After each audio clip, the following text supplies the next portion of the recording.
History Hindi point channel पर हार्दिक स्वागत है।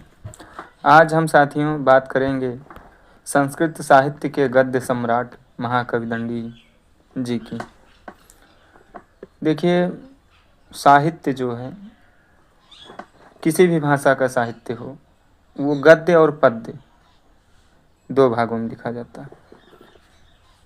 इंग्लिश में जैसे प्रोज और पोएट्री होता है, वैसे हिंदी में गद्य और पद्य होता है, वैसे ही संस्कृत में भी गद्य और पद्य होता है। गद्य का तात्पर्य है जैसे किसी चीज़ को पढ़ने के माध्यम से लिखा गया हो, मतलब ऐसा लिखा गया हो कि उसको हम पढ़ सकते हैं। पद्य का मतलब ऐसा लिखा गया है कि उसको हम गा सकते हैं। साधारण भाषा में यही इसका मतलब होता है। तो आज हम संस्कृत साहित्य के गद्य सम्राट महाकवि दंडी की बात करेंगे, जिन्होंने गद्य में रचनाएं लिखी हैं। आइए दोस्तों बात करते हैं। तो देखिए, आप जीवन वृत्त इनका पढ़ेंगे, हम कृतियां पढ़ेंगे, साहित्यिक अवदान का विश्लेषणात्मक अध्ययन करेंगे। इनकी रचनाओं को हम पढ़ेंगे, इनका जीवन वृत्त पढ़ेंगे और इनकी ये देखिए जीवन वृत्त पढ़ेंगे, इनकी रचनाओं के बारे में पढ़ेंगे और इन्होंने क्या साहित्य में दिया है उसके बारे में हम जानेंगे। तो आगे बढ़ते हैं, देखिएगा। इनके बारे में एक कहा गया है, देखिए क्या कहा गया है इनके बारे में। कबीर दंडी कबीर दंडी कबीर दंडी न संशय, इनके बारे में कहा गया है। इनकी साहित्यिक पहचान क्या है? तो सुकुमार मार्ग के कवि हैं ये। इनका प्रधान रस अद्भुत रस है। संस्कृत साहित्य में गद्य विधा को एक नई ऊंचाई और संरचनात्मक पूर्णता देने वाले ये महाकवि दंडी थे। जो संस्कृत साहित्य है उसमें जो गद्य विधा है उसको एक ये नई ऊंचाई दिए और उसमें संरचनात्मक पूर्णता इन्होंने दिया। आगे बढ़ते हैं, हम इनके वंश वृक्ष की बात करते हैं, इनके जीवन की बात करते हैं, इनके जन्म की बात करते हैं। तो देखिए, महाकवि का वंश वृक्ष, ऐतिहासिक जड़ें। तो एक संस्कृत साहित्य में कवि हुए हैं भारवी, आपने नाम सुना ही होगा। तो जो महाकवि भारवी हैं, ये देखिए भारवी, ये किरातार्जुनीयम नामक महाकाव्य के रचयिता भी हैं और दंडी के परदादा हैं। ठीक, तो भारवी जो थे उन्हीं के एक पुत्र हुए, उनका नाम था मनोरथ। क्या नाम था? मनोरथ। ये भारव के पुत्र थे। फिर मनोरथ के 4 पुत्र हुए, जिनमें 4 पुत्रों में वीरदत्त जो थे वो सबसे छोटे थे। तो ये वीरदत्त जो थे ये इनके पिता थे और गौरी जो हैं वो इनकी माता थी। ये देखिए वीरदत्त और ये माता जो है गौरी। तो माता पिता इनके कौन हुए? गौरी माता हुई, वीरदत्त पिता हुए। फिर इनसे जो ये महाकवि दंडी हैं, वीरदत्त और गौरी से जो संतान उत्पन्न हुआ वो महाकवि दंडी कहलाए। तात्पर्य यह है कि महाकवि दंडी के माता पिता वीरदत्त गौरी, फिर इनके अगर हम परदादा की बात करें तो भारवी हैं और दादा मनोरथ हैं। आगे बढ़ते हैं अब हम, देखिए थोड़ा सा ऐतिहासिक स्रोत। तो अगर हम ऐतिहासिक स्रोत की बात करें तो यह संपूर्ण जानकारी दंडी के जीवन चरित्र के एकमात्र स्रोत अवंती सुंदरी कथा पर आधारित है। ये जो इनकी रचना है अवंती सुंदरी कथा, तो उसी से ये हमें जानकारी जो है होती है। बाल्यावस्था में ही माता पिता का स्वर्गवास हो गया था। बचपन में ही इनके माता पिता की मृत्यु हो गई थी, उनका स्वर्गवास हो गया था, तो ये अनाथ हो गए। तत्पश्चात देखिए क्या होता है, आगे हम देखते हैं। काल चक्र और भूगोल। पल्लव राजदरबार से विंध्या रवि तक। तो देखिए इसको समझते हैं हम। समय इनका 600 ईस्वी या 7वीं शताब्दी का पूर्वार्ध माना जाता है। कांची पर आक्रमण, एक चालुक्य राजा द्वारा कांची पर आक्रमण किया गया और वहाँ पर लूट घसोट की गई, जिस कारण से महाकवि दंडी अपनी आत्मरक्षा के लिए, आत्मरक्षार्थ तात्पर्य यह है कि अपनी रक्षा के लिए दंडी वहाँ से पलायन कर गए, वहाँ से चले गए और उच्च शिक्षा प्राप्ति हेतु इन्होंने खूब भ्रमण किया। फिर उनको उच्च शिक्षा की प्राप्ति हुई, मतलब जगहों पे गए होंगे, विश्वविद्यालयों वगैरह में, जगह जगह पर आश्रमों में, फिर इन्होंने ज्ञान प्राप्त किया वहीं से। फिर तत्पश्चात इनकी कांची वापसी हो जाती है। पल्लव राजा नरसिंह वर्मन प्रथम द्वारा कांची पर पुनः अधिकार और दंडी फिर वापस आते हैं और अवंती सुंदरी नामक कथा की इन्होंने रचना किया। दक्षिणात्य संबंध, इनका दक्षिण से संबंध था। कांची आपका दक्षिण में ही है, तो दक्षिण से संबंध था, तो उसके बारे में कहा गया है कि काव्यादर्श में महाराष्ट्रीय प्राकृत और वैदर्भी रीति की प्रशंसा। जन्मभूमि संभवतः विदर्भ महाराष्ट्र में जो कि है वहीं से माना जाता है। देखिए यहाँ एक मैप है, इसमें बना हुआ है विंध्याटवी, कलिंग, आंध्र, कांची, कावेरी पत्तन, चोल। मैप के माध्यम से आप एकदम से समझ गए होंगे। आगे बढ़ते हैं। दंडी का साहित्यिक पोर्टफोलियो, 7 कृतियाँ। तो देखिए महाकवि दंडी की बात करें तो दंडी जी की निर्विवाद कृतियाँ हैं। निर्विवाद मतलब ऐसी रचना जिसमें कोई विवाद नहीं है, जिसको सभी मानते हैं। तो वो 2 रचनाएं हैं, 10 कुमार चरितम जो कि गद्य कथा है और काव्यादर्श है जो कि अलंकार शास्त्र है। काव्यादर्श में अलंकार के बारे में वर्णन है, जो भी संस्कृत साहित्य के अलंकार हैं उनका वर्णन है। 10 कुमार चरितम में 10 कुमार हैं, उन्हीं के बारे में वर्णन किया गया है। और महत्वपूर्ण परंतु विवादित एक रचना अवंती सुंदरी कथा जो है, जो कि बहुत महत्वपूर्ण है, लेकिन ये विवादित है। इसको कुछ विद्वान मानते हैं, कुछ नहीं मानते हैं। तो दंडी की एकमात्र जीवनी का स्रोत जो है अवंती सुंदरी कथा ही है। अन्य प्राप्त कृतियाँ देखिए, तो अन्य प्राप्त कृतियों में छंदो विचिति का नाम आता है, कला परिच्छेद का नाम आता है, द्विसंधान काव्य का नाम आता है, और एक मृच्छकटिकम सुने होंगे, मृच्छकटिक, उसका भी नाम आता है। कुछ विद्वानों द्वारा दंडी की कृति सिद्ध करने का प्रयास किया गया। मृच्छकटिकम को ही दंडी का ही ग्रंथ माना जाता है कि दंडी ने ही इसकी रचना की थी। आगे बढ़ते हैं, इनकी 7 रचनाओं के बारे में हम देख लिए। अब आते हैं दंडी के 10 कुमार चरित्र जो है उसके बारे में।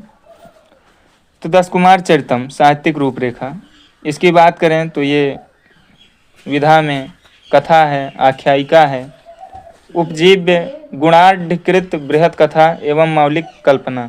गुणाढ़ के द्वारा जो बृहत कथा लिखा गया है उससे लिया गया है, मतलब उससे इन्होंने लिया कुछ मैटर, और कुछ मौलिक कल्पना के आधार पर 10 कुमार चरितम की रचना की। रस की बात करें तो प्रधान रूप से अद्भुत रस इसमें है। रीत एवं गुण की बात करें तो वैदर्भी रीति है, प्रसाद गुण है। मुख्य अलंकार की बात करें तो उपमा है, रूपक है, उत्प्रेक्षा है। और नायक और नायिका की बात करें तो राजवाहन नायक है, अवंती सुंदरी जो है नायिका है, और प्रतिनायक जो है मानसार है। ग्रंथ का विभाजन की बात करें, 10 कुमार चरितम ग्रंथ का विभाजन, तो इसका 3 भाग किया गया है। पूर्व पीठिका जिसमें 5 उच्छ्वास है, फिर मूल ग्रंथ है जिसमें 8 उच्छ्वास हैं, और तीसरा उत्तर पीठिका है जो संक्षिप्त है। आगे बढ़ते हैं। प्रामाणिकता का विवाद क्या संपूर्ण 10 कुमार चरितम दंडी का है।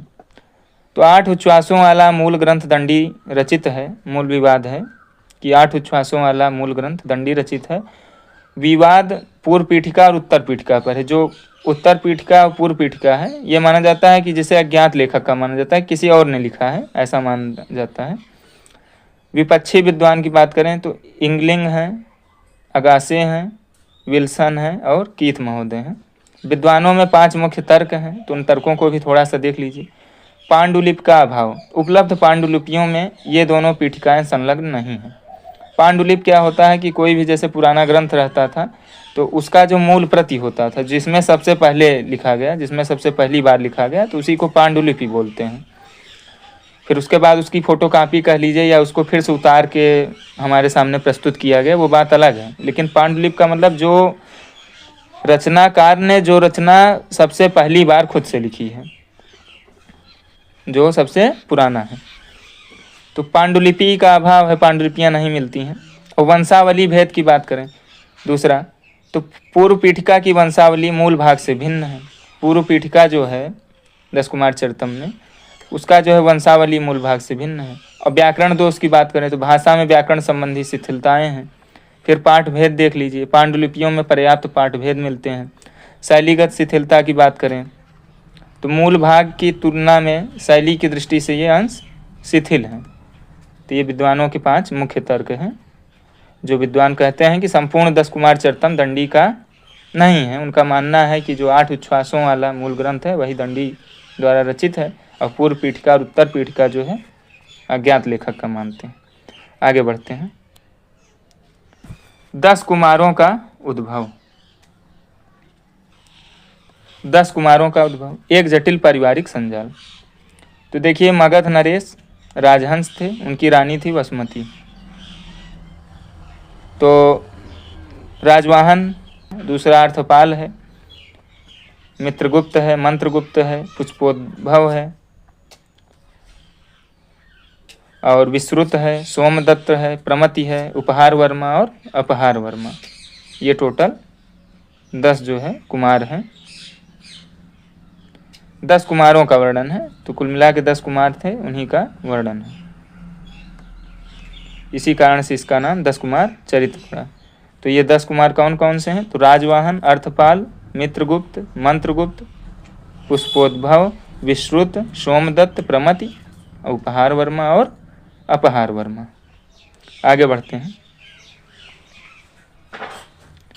कथा प्रवाह, युद्ध, वनवास और दिग्विजय। अगर हम इसकी बात करें तो देखिएगा,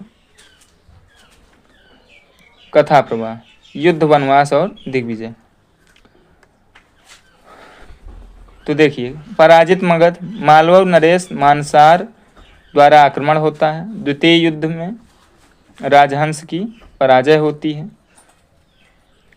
फिर वनवास और भविष्यवाणी, घायल राजहंस वन में तपस्वी वामदेव की भविष्यवाणी कि पुत्र खोया राज्य वापस लाएगा। फिर उसके बाद 10 कुमारों का मिलन होता है। राजवाहन का जन्म, विभिन्न दुर्घटनाओं के बाद 9 अन्य कुमारों का राजहंस के आश्रम में एक साथ पालन पोषण। फिर दिग्विजय और वियोग, बड़े होकर 10 कुमारों का दिग्विजय के लिए निकलना। अभियान के दौरान सबका एक दूसरे से अलग हो जाना। फिर उसके बाद पुनर्मिलन और कथा कथन। अंत में सभी एक एक करके राजवाहन से मिलना और अपनी साहसिक विजय गाथाएं सुनाना। यही मूल 10 कुमार चरित है। ये जो है 10 कुमार चरित में जो कथा है उसके बारे में हमने एक संक्षिप्त रूप से जान लिया। यह आपका जो PDF है, इससे आप बढ़िया नोट्स भी बना सकते हैं और इसको पढ़ने में भी इस पर आपको आसानी होगी। और हर एक चीज़ का इसमें जो है देख कर वर्णन किया गया है। आगे बढ़ते हैं। काव्यादर्श। काव्यादर्श अलंकार शास्त्र का मील का पत्थर कहा जाता है। दंडी अलंकार संप्रदाय के प्रबल अनुयायी थे। कुल इसमें श्लोकों की बात करें तो 660 श्लोक हैं। कुल परिच्छेदों की बात करें तो 4 परिच्छेद हैं। वैदर्भी रीति, गौड़ी रीति, रीतियों का स्पष्टीकरण। दंडी को वैदर्भी और गौड़ी रीतियों के पारस्परिक भेदों को स्पष्टतया दिखलाने का महान श्रेय प्राप्त है। दंडी जो हैं ये वैदर्भी और गौड़ी रीतियों के पारस्परिक भेदों को स्पष्ट दिखलाने का इनको जो है महान श्रेय मिला हुआ है कि वैदर्भी रीति और गौड़ी रीति को जो भेद है उसको स्पष्ट रूप से इन्होंने दिखाया, इन्होंने बतलाया कि गौड़ी रीति और वैदर्भी रीति में क्या अंतर है। आगे बढ़ते हैं। काव्यादर्श की संरचना। तो इसमें 4 परिच्छेद है। तो देखिए, प्रथम परिच्छेद में क्या है? विषय है काव्य के लक्षण व विस्तृत भेद। इसमें विशेष क्या है? तो वैदर्भी और गौड़ी रीति का वर्णन है। 10 काव्य गुणों का विस्तार से वर्णन है। द्वितीय परिच्छेद में क्या है? विषय है अर्थालंकार। इसमें विशेष है 35 विभिन्न अलंकारों के लक्षण तथा उनके सटीक उदाहरण। तृतीय परिच्छेद देखिए, तो तृतीय परिच्छेद का विषय है शब्दालंकार। विशेष क्या है इसमें? मुख्य रूप से यमक अलंकार का अत्यंत व्यापक और सूक्ष्म वर्णन इन्होंने किया। फिर चौथे परिच्छेद में देखिए, चतुर्थ परिच्छेद, तो इसमें विषय काव्य दोष है। विशेष क्या है? 10 प्रकार के 10 विध काव्य दोषों के लक्षण और उदाहरण दिए गए हैं। आगे बढ़ते हैं। अवंती सुंदरी कथा। अब आते हैं अवंती सुंदरी कथा के बारे में। तो अवंती सुंदरी कथा, अवंती सुंदरी कथा ऐतिहासिक स्रोत या विवादित कृति है। यह ग्रंथ दंडी के जीवन का एकमात्र स्रोत है, किंतु क्या यह वास्तव में उनकी रचना है? तो देखिए, पक्ष, यह दंडी की तीसरी कृति है। इसके समर्थक कौन हैं? तो श्री M.R. कवि हैं। और विपक्ष में यह बाद के कवि की रचना है। विपक्ष कहता है कि यह बाद के कवि की रचना है। इसके समर्थक हैं प्रोफेसर कीथ एवं अन्य विद्वान। प्रोफेसर कीथ एवं अन्य विद्वान हैं, तो ये जो है इनके विपक्ष में है। फिर आ जाइए देखिए तर्क वाले में। तो 10 कुमार चरितम की पूर्व पीठिका और अवंती सुंदरी कथा के कथानक में गहरी समानता है, साम्य है। इसमें समानता मिलती है, इस कारण से माना जाता है कि यह दंडी की तीसरी कृति है।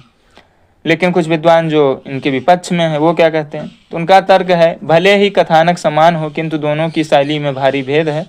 यह पर काल में किसी अन्य दंडी नामक कवि द्वारा रचित प्रतीत होती है कि दूसरे काल में, पर काल में, बाद के समय में कोई दंडी नाम का अन्य कोई कवि हुआ होगा तो उसने लिखा होगा।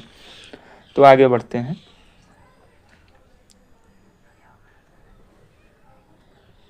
दंडी का साहित्यिक DNA एक समग्र दृष्टि। इसको थोड़ा सा आप देखिएगा।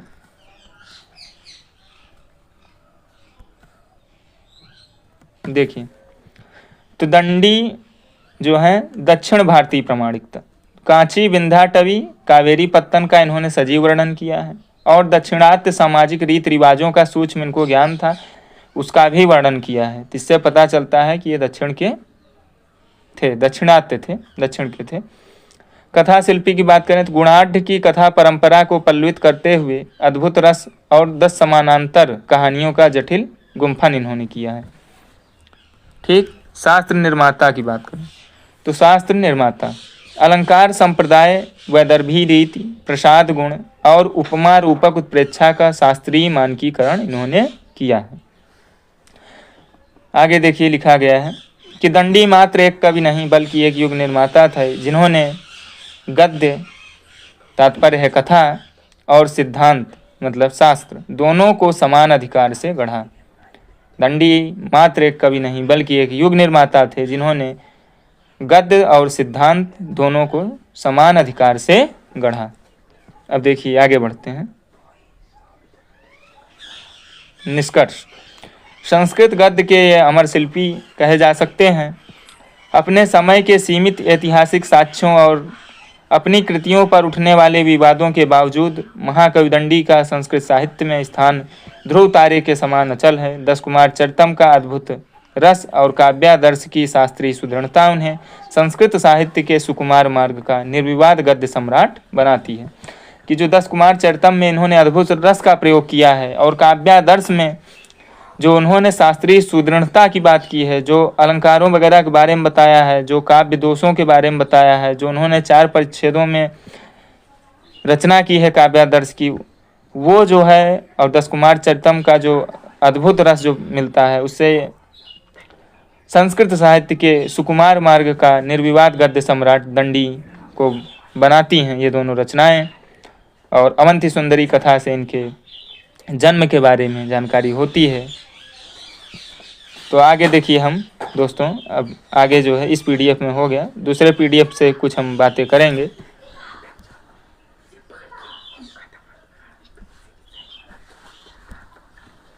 रिवीजन कर लेते हैं। देखिए, संस्कृत साहित्य के वास्तुकार हैं महाकवि दंडी, गद्य और काव्यशास्त्र के अद्वितीय रचयिता हैं।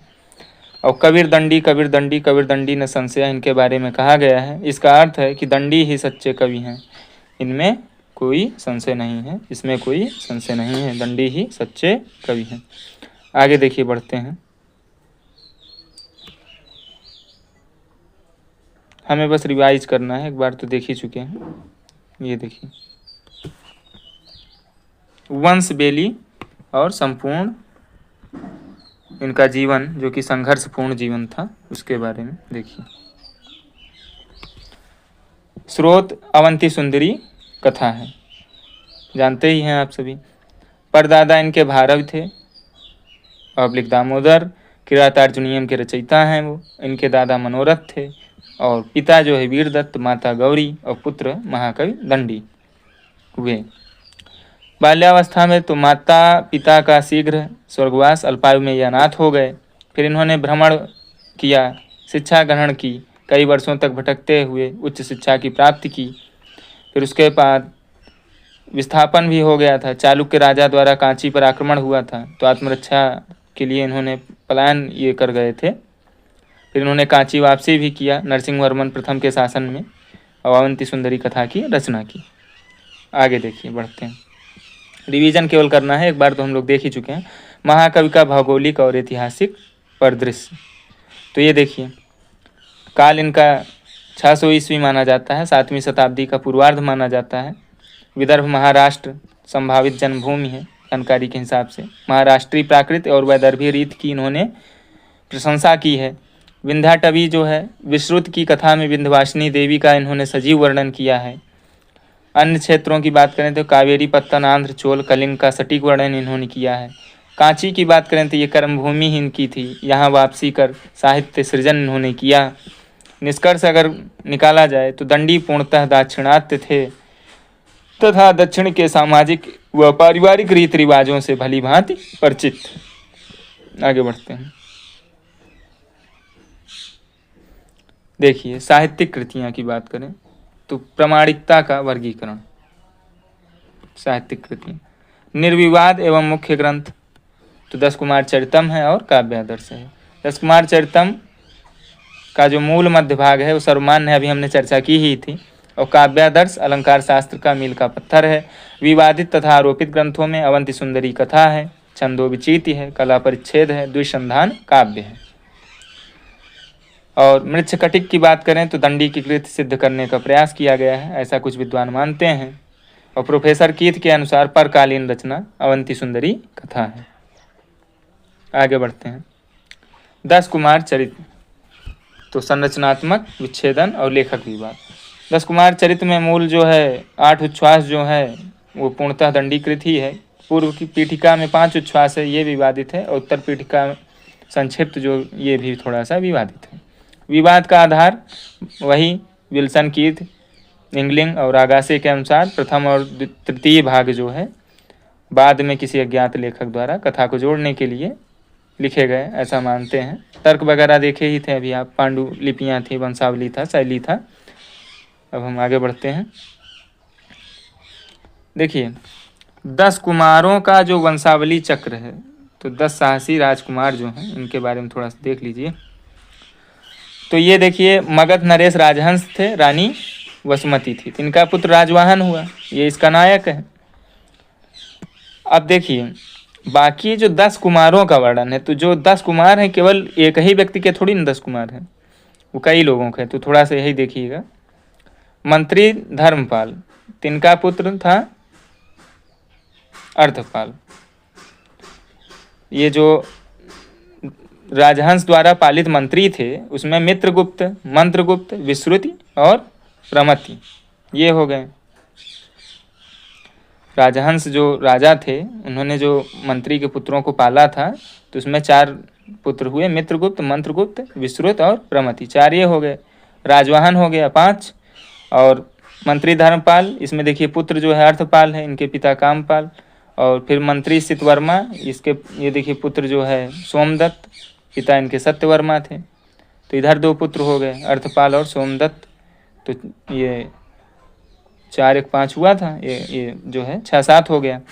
और फिर उसके बाद देखिए पुत्र की बात करें, इधर देखिए मंत्री पद्योद्भव, तो पुत्र पुष्पोद्भव, पिता रत्नोद्भव 8। और मित्र राजा जो इनके थे प्रहार वर्मा, इनके 2 पुत्र हुए, उपहार वर्मा और अपहार वर्मा, तो 10 हो गए। तो यही 10 पुत्र हैं। पुत्रों का नाम देखिए इंपॉर्टेंट है, 10 पुत्रों का बस नाम याद रखिए, बाकी ज़्यादा परेशान होने की जरूरत नहीं है। बाकी अभी इसके पहले देखे ही थे, हम लोग फिर से रिवाइज कर रहे हैं इसलिए देख रहे हैं। ये 10 कुमार दिग्विजय के लिए निकलते हैं, बिछड़ जाते हैं, अंततः राजवाहन से मिलकर अपनी साहसिक विजय गाथाएं सुनाते हैं। यही ग्रंथ का मुख्य आधार है। आगे बढ़ते हैं 10 कुमार चरितम के बारे में। तो विधा जो है कथा आख्यायिका है, दंडी स्वयं इसे कथा मानते हैं। उपजीव्य की बात करें, जैसे कहाँ से लिया, कहाँ से लिखा है इन्होंने, तो मौलिक कल्पना है और गुणाढ़कृत बृहद कथा पर आधारित है। मुख्य पात्र तो नायक राजवाहन है, नायिका अवंती सुंदरी है, प्रतिनायक मानसार है, मालव नरेश है जो कि मालवा का शासक है। काव्य शास्त्रीय तत्व तो प्रधान रस है, इसमें अद्भुत है। रीत वैदर्भी है, गुण प्रसाद है, मुख्य अलंकार उपमा रूपक उत्प्रेक्षा है। प्रमुख टीकाओं की बात करें तो भूषण टीका शिवराम पंडित ने लिखी इसी ग्रंथ पर, और पद चंद्रिका कविंद्राचार्य जी ने लिखी, और लघु दीपिका भानुचंद्र जी ने लिखी। इस वाले PDF में ये देखिए इंपॉर्टेंट है टीकाओं का, इसको याद कर लीजिएगा। आगे बढ़ते हैं। काव्य शास्त्र, काव्यादर्श, जो इनकी अलंकार शास्त्र की रचना है। तो अलंकार शास्त्र का सैद्धांतिक ढांचा इसे कहा जाता है। 4 परिच्छेद है, 660 श्लोक है। अलंकार संप्रदाय, प्रथम परिच्छेद में काव्य के लक्षण विस्तृत भेद है, वैदर्भी गौणी रीत का वर्णन है, 10 गुणों का विस्तार से विवेचन है। द्वितीय परिच्छेद में 35 अर्थालंकारों के लक्षण, सटीक और स्पष्ट उदाहरण। तृतीय परिच्छेद में शब्दालंकारों का विवेचन, यमक अलंकार का अत्यंत व्यापक और गूढ़ वर्णन। और चतुर्थ परिच्छेद में 10 प्रकार के काव्य दोषों के लक्षण, काव्य मूल्यांकन के कड़े मानदंड। दंडी जो है अलंकार संप्रदाय के प्रवर्तक माने जाते हैं। आगे देखिए, दंडी काव्य शास्त्रीय योगदान, तो मार्ग और रीति का स्पष्टीकरण। गौड़ी रीति में क्या है देखिए, कठोर शब्द विन्यास और लंबे समास होता है। गौड़ी और वैदर्भी में थोड़ा समझ लीजिए क्या होता है। तो गौड़ी रीतियों में कठोर शब्द विन्यास रहेगा और लंबे लंबे सामासिक पद रहेंगे, समास रहेगा। वैदर्भी रीति क्या है, माधुर्य है, सुकुमारता है, इसमें लालित्य है, पारस्परिक भेदों का स्पष्टीकरण हुआ है। अब आते हैं सुकुमार मार्ग के कवि, इसका तात्पर्य क्या है। तो महाकवि दंडी सुकुमार मार्ग मतलब कोमल सुमधुर शैली और वैदर्भी रीति के प्रबल समर्थक एवं साधक माने जाते हैं। आगे देखिए, निष्कर्ष। एक संपूर्ण साहित्यिक वास्तुकार का उदय, तो ये देखिए, 10 कुमार चरितम, कथा कहने की अद्भुत क्षमता, सामाजिक यथार्थ और रोमांच का सम्मिश्रण, काव्यादर्श में अलंकार और रीति का वैज्ञानिक वर्गीकरण, काव्य मूल्यांकन के कड़े मानदंड। संस्कृत साहित्य में दंडी का स्थान अद्वितीय है। वे केवल एक सिद्धांतकार नहीं थे जिन्होंने काव्यदर्श में नियम बनाए, बल्कि वे एक सिद्ध हस्त रचनाकार भी थे जिन्होंने 10 कुमार चरितम में उन नियमों को पूर्णता के साथ चरितार्थ किया। तो दोस्तों साथियों, आज हम यहीं तक, अब इसके बाद अपनी वाणी को विराम देते हैं। दंडी के बारे में आज हम लोगों ने जाना, और जो भी त्रुटियां हों आप सभी जो है क्षमा कीजिएगा, और आप सभी से फिर मिलते हैं अगले क्लास में, फिर किसी कवि को संस्कृत साहित्य के लेकर के। आप सभी को धन्यवाद जो इतने समय तक बने रहे।